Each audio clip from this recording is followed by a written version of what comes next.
우리가 만드는 국어 2학년 세 번째 시간입니다. 오늘은 지난 시간에 이어서 1단원 문학의 눈의 첫 번째 소단원인 시의 목소리 중에서 기영도의 엄마 걱정에 대해서 이어서 살펴보는 시간을 갖도록 하겠습니다.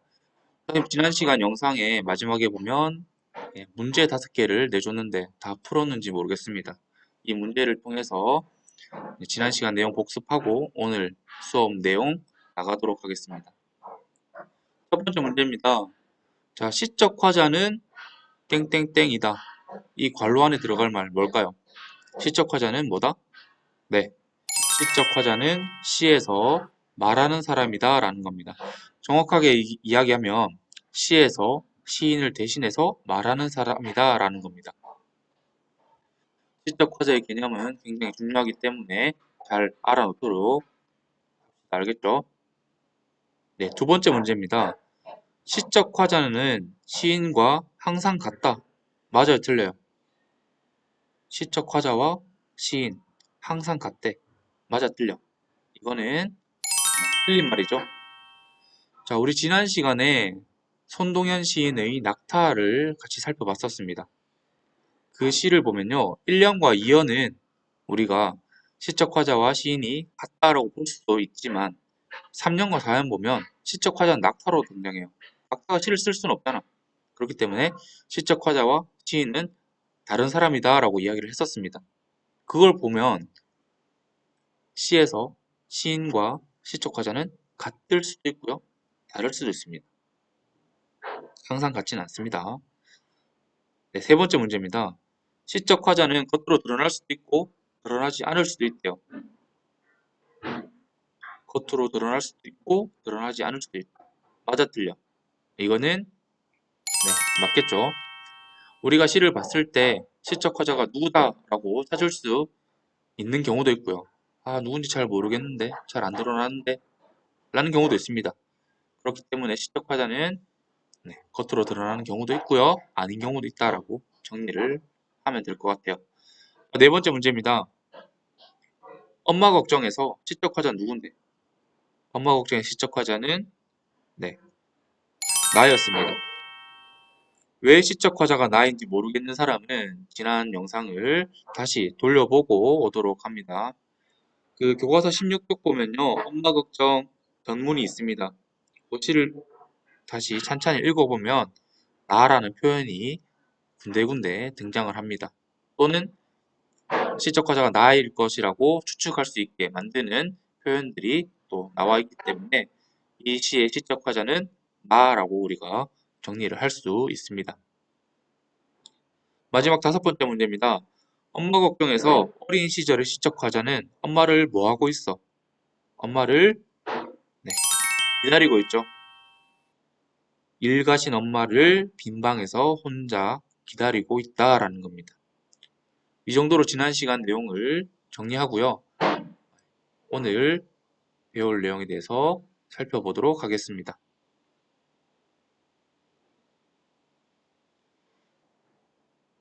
네, 오늘 살펴볼 개념은요, 이겁니다.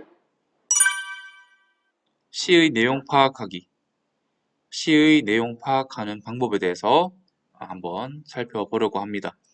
우리 지난 시간에 시적 화자에 대해서 배웠는데 시적 화자뿐만 아니라 우리가 시를 이해하기 위해서는 다른 것들도 파악을 할 수 있어야 합니다. 우리가 시를 이해하기 위해서는 어떤 것들이 필요한지 한번 같이 보도록 합시다. 자, 첫 번째는 당연히 시적 화자에 대해서 알고 있어야 되겠죠. 우리가 읽고 있는 시의 시적 화자, 즉 말하는 사람이 누군지 정확하게 알아야 되고요. 두 번째는 시적 상황입니다. 시의 상황이 어떻게 나타나는지, 시적 화자와 또 시적 화자가 말하는 대상이 어떤 상황에 처해 있는지에 대한 내용을 담고 있는 게 시적 상황이고요. 그리고 마지막으로 정서나 태도에 대해서 알고 있어야 합니다. 파악할 수 있어야 된다라는 말입니다. 시적 화자가 어떤 상황에 대해서 어떤 감정과 어떤 정서와 어떤 태도를 가지는지 그것을 우리가 찾을 수 있으면 결국 뭐를 알 수 있다? 결국 시의 주제를 파악할 수 있다라는 겁니다. 시의 주제를 파악한다라는 말 자체가 시의 내용을 파악한다라는 말로 이어지기 때문에 우리가 앞으로 시를 볼 때 시적 화자와 또 시적 상황과 그리고 정서나 태도를 파악하는 연습들을 계속 해보려고 합니다. 자, 그러면 기영도의 엄마 걱정이라는 시의 주제에 대해서 한번 같이 살펴보도록 하겠습니다. 자, 일단 이 시는 이렇게 정리할 수 있습니다. 어른이 된 나가 혼자 집에서 엄마를 기다리는 외롭고 쓸쓸했던 어린 시절을 회상하고 있다라고. 자, 그럼 이 문장을 통해서 주제를 도출하면 어떻게 될까? 자, 그 전에 시적 화자와 시적 상황 그리고 정서나 태도가 어떻게 담겨 있는지 한번 같이 보도록 합시다. 자, 먼저 시적 화자입니다. 네, 시적 화자는 어른이 된 나죠. 이 시적 화자가 뭐에 대해서 얘기하는데? 어린 시절에 대해서 얘기하잖아. 그럼 이 시적 화자가 놓여 있는 상황은? 시적 상황은 어릴 때는 혼자 집에서 엄마를 기다리고 있었고 커서는 그 어린 시절을 회상하고 있는 거잖아. 근데 그 어린 시절에 대해서 시적 화자는 어떤 태도를 보이는데? 어떤 감정을 보여? 그 어린 시절이 외롭고 쓸쓸했다라고 이야기를 하고 있습니다. 그럼 주제는요? 이렇게 정리를 할 수가 있겠습니다. 혼자 엄마를 기다리던 그 어린 시절의 외로움과 서글픔. 자, 시적 화자, 시적 상황, 그리고 정서나 태도를 아니까 주제가 금방 도출이 되죠. 이런 식으로 주제를 찾아 나가면 됩니다. 네, 이번 시간에 배워야 할 두 번째 개념은 이겁니다. 시의 심상. 심상이라고 이야기하면 좀 어려운데 쉽게 얘기하면 이미지입니다. 이미지. 이미지란 말을 들어봤죠? 심상이 뭐냐? 시를 읽을 때 떠오르는 감각적인 느낌이라고 정리를 할 수가 있겠습니다. 자, 이렇게 개념은요 좀 어려운데 실제로 심상에는 어떤 것들이 있는지 보면 거의 대부분 학생들이 알고 있는 내용일 겁니다. 이 보도록 하겠습니다. 자, 사람 얼굴 있죠? 우리의 오감 어떤 게 있어? 눈, 코, 입, 또 귀, 또 손으로 만지는 거 그런 것들 있죠? 자, 그런 것들이 다 심상입니다. 자, 눈으로 보는 것은 시각적 심상이라고 이야기를 하고요. 냄새 맡는 것은 후각적 심상입니다. 우리가 맛보는 것, 미각적 심상이 얘기했고요. 그 다음 우리가 듣는 것, 청각적 심상입니다. 자, 이거 말고 우리가 만지는 것, 뜨겁다, 차갑다, 따갑다, 날카롭다, 느끼는 것. 그것은 촉각적 심상이다라는 겁니다. 마지막으로 심상에는 이 오감 말고 하나가 더 있습니다. 공감각적 심상인데 이 공감각적 심상은요. 하나의 표현에 두 개 이상의 심상이 같이 사용된 것을 이야기합니다. 일단 이런 명칭이 있다는 거 알아두고요. 일단 우리가 이 시를 통해서 살펴볼 것들은 이 다섯 가지 심상입니다. 이 다섯 가지 심상이 어떤 식으로 나타나는지 한번 보도록 하겠습니다. 자, 엄마 걱정에는 어떤 종류의 심상이 나타날까요? 선생님이 두 식구를 가져왔습니다.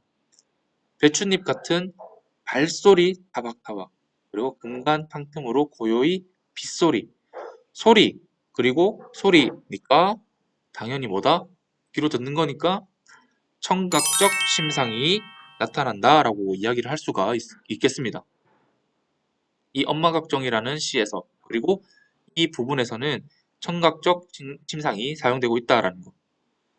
자, 또 다른 부분을 볼까요? 자, 해는 시든지 오래 그리고 내 눈시울을 뜨겁게 하는 이 부분엔 어떤 심상이 나타날까? 시들었다 라는 건 눈으로 보는 거니까 네, 시각적 심상이라고 이야기를 할 수가 있고요. 그 다음에 눈시울을 뜨겁게 한대. 뜨겁게 한다. 뜨겁다라는 것은 만져지는 거니까 그렇죠. 촉각적 심상이다라는 겁니다.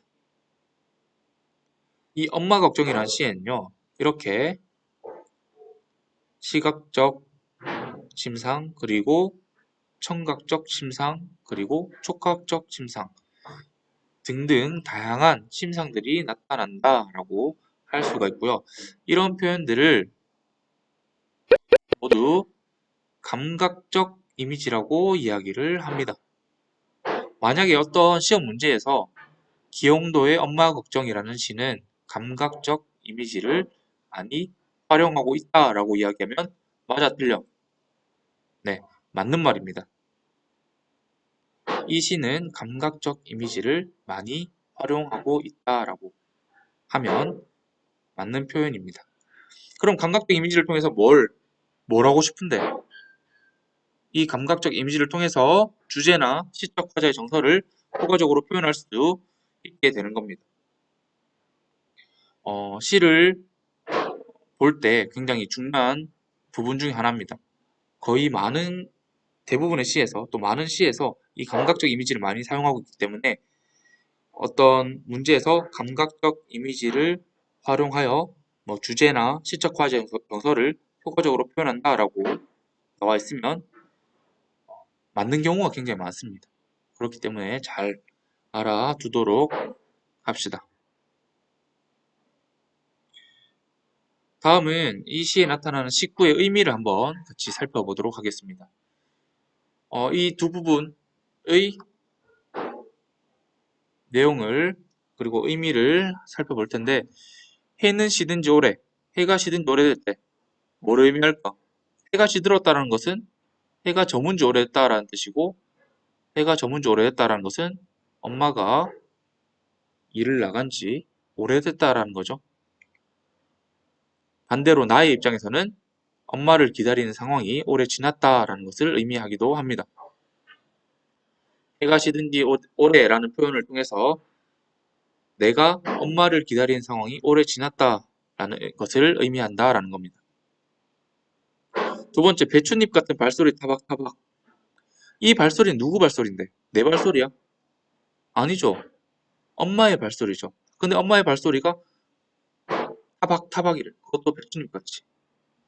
우리가 타박타박 걸을 때 언젠데?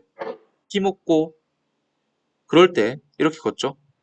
그렇기 때문에 이 부분의 의미는 뭐냐? 엄마의 지친 모습을 의미한다라는 겁니다. 하루 종일 일하고 지친 발걸음을 이끌고 집으로 돌아오는 엄마의 지친 모습을 의미한다라고 우리가 정리를 하면 되겠습니다. 이 외에도 다른 식구의 의미를 천천히 하나씩 정리를 스스로 해보도록 합니다. 그래서 이 시의 전체적인 느낌을 한 단어로 표현하면 어떻게 될까?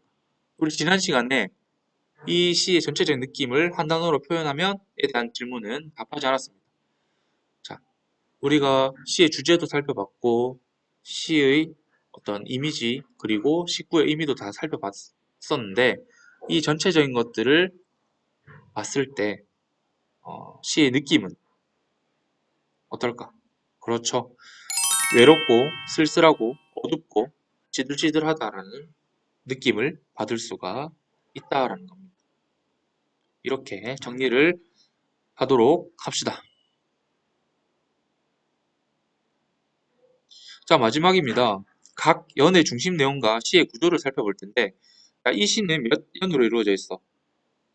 16쪽 보면 네, 2연으로 이루어져 있죠. 1년은 과거 어린 시절이고 2년은 현재 어른이 된 현재 나의 모습을 담고 있습니다. 이 각 연의 중심 내용은 어떻게 될까? 네, 이렇게 정리를 하면 됩니다. 1년에서는 그 빈방에서 돌아오지 않는 엄마를 기다리고 있는 모습. 그리고 2년은요, 그 어린 시절을 회상하면서 서글픈 감정을 느끼고 있는 나 정도로 각 연을 정리하면 되겠습니다. 그러면 그 1년과 2년이 어떤 구조를 이루고 있냐 이 말입니다. 1년과 2년은 회상하는 구조를 이루고 있다라고 우리가 보통 이야기를 합니다. 이런 구조가 많은 건 아닙니다. 많은 건 아닌데 이 기영도의 엄마 걱정이라는 시에서는 2년에서 어른이 된 나가 1년의 어린 시절의 나를 회상하는 그런 구조로 이루어져 있다라고 보통 이야기를 합니다. 잘 알아두면 될 것 같습니다.